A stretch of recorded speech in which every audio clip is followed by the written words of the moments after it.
Part 1. Raskolnikov's acquaintance with Marmeladov and murder.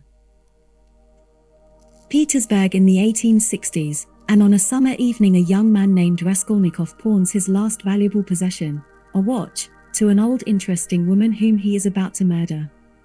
On his way back, he enters a cheap tavern where he encounters a drunken Marmeladov. Sympathizing with Marmeladov's hard life, Raskolnikov escorts him home and offers his family much-needed material help. Marmeladov is a former official in his 50s, a heavy drinker and weak-willed man. His family lives in abject poverty, his wife suffers from consumption, and his eldest daughter has become a prostitute. Returning to his home, Raskolnikov receives a letter from his mother informing him that his younger sister is engaged to a wealthy businessman. However, Raskolnikov disapproves of this marriage, as it is more focused on the family's material gain than on true love. He believes that killing the old woman is justified, as her wealth could help many needy people by preventing the need for such sacrifices. Having made up his mind, Raskolnikov goes to the old woman's apartment, knowing that she will be alone at 7 o'clock in the evening. There he commits the murder, taking the life of her meek half-sister as well. With mixed feelings, he collects the stolen wealth and leaves the apartment, nearly running into the old woman's other visitors. Part 2. Raskolnikov's illness, meeting Luzhin, and Marmeladov's death. The next day, Raskolnikov falls ill with a fever and begins to worry about a possible police search. In fear, he hides the stolen items under a stone in the courtyard.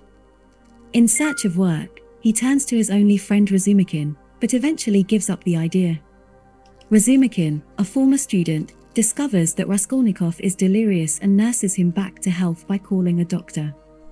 Raskolnikov's mother then sends him money, which he at first refuses, but at Razumikin's insistence reluctantly accepts. Meanwhile, suspicion of murder falls on the house painter.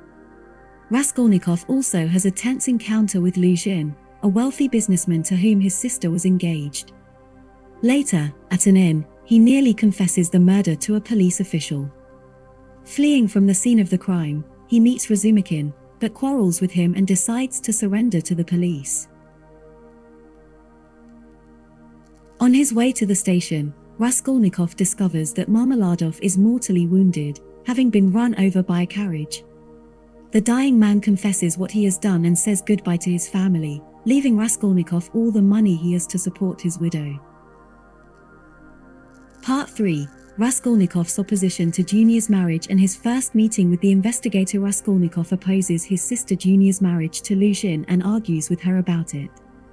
After his mother and sister leave, Razumikin promises to take care of Raskolnikov and send a doctor. Later, Raskolnikov comes to the investigator Porfiry Petrovich for advice about returning the things pawned to the murdered woman. During the conversation, Porfiry Petrovich discusses Raskolnikov's article on the difference between ordinary and extraordinary people, which causes Raskolnikov to suspect that the investigator may suspect him of murder. Back home, Raskolnikov experiences a nightmarish dream, interrupted by Svidrigailov's unexpected visit. Part 4. Junior breaks off the engagement, Raskolnikov's visit to Sonya, and his second meeting with the investigator. Junior breaks off her engagement to Luzhin because of his vile behavior. Raskolnikov decides not to return and asks Razumikin to take care of his family.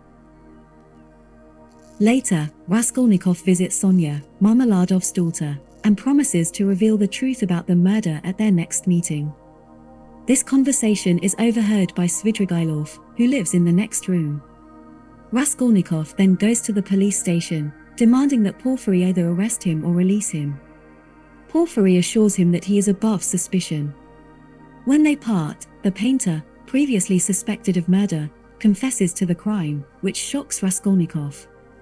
Part 5. Luzhin's revenge and Raskolnikov's confession to Sonya. Luzhin takes revenge on Raskolnikov by falsely accusing Sonya of the theft, trying to discredit her and harm Raskolnikov. However, a neighbor exposes Luzhin's deception. Sonya flees to her home, and Raskolnikov follows her. He confesses to her the murder, trying to justify his act. Sonya shows him compassion and persuades him to surrender, but he does not agree. Svidrigailov offers to help Sonya's family, promising to put the children in a good orphanage and support Sonya. He hints that he overheard Raskolnikov's conversation with Sonya. Part 6. The investigators' visit to Raskolnikov and his confession to the murder. The next day, Porfiry visits Raskolnikov. In conversation with him, Raskolnikov confesses to the murder and recounts his motives, affirming his belief in his exclusive right to transgress moral boundaries for a higher purpose. As the novel develops, the psychological and moral turmoil caused by Raskolnikov's actions leads to the unraveling of their consequences and, ultimately, to his confrontation with truth and law. It is evident from the retelling of the events of the novel Crime and Punishment that it deals with the complex themes of morality, guilt, and the consequences of actions. The protagonist, Raskolnikov, is a deeply troubled and conflicted character who believes in his right to commit a crime for an imagined good. However, as the plot develops, he has to overcome the emotional and psychological consequences of his heinous act. The novel also explores the lives of various characters: Marmeladov, Sonya, Luzhin, Razumikin, who represent different aspects of society. Their struggles, sacrifices, and interaction with Raskolnikov allow us to see the tangled web of human relationships and the influence of one person's actions on others.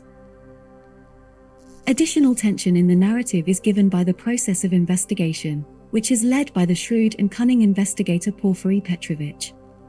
Porfiry Petrovich's psychological tactics and constant fear of being caught increase Raskolnikov's inner turmoil. Moreover, the presence of Svidrigailov, a cynical and morally ambiguous character, contrasts sharply with Raskolnikov. Svidrigailov's actions and intentions make one think about the nature of evil and the limits of humanity. Overall, Crime and Punishment is a compelling study of the human psyche, moral dilemmas, and the price one has to pay for one's actions. Dostoevsky's powerful narrative and complex characters make the novel a timeless classic that continues to captivate readers, encouraging them to reflect on the complexities of human nature and the consequences of choices made in favor of one's beliefs.